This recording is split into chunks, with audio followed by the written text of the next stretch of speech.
Yan mga ka-audio. Ito yung another source of income natin mga ka-audio, tilapia. Sa Kauna nila mga sagot. matabang na tubig. Sa Tanod na kayo, no? friska na tubig mga ka-audio. Yung hindi maalat. Tilapia. Nasa 4 months na itong mga ka-audio. Yan. Medyo malaki-laki na sila.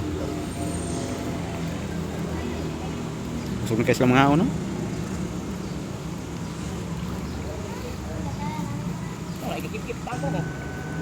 Urol ko ng tangkong, no?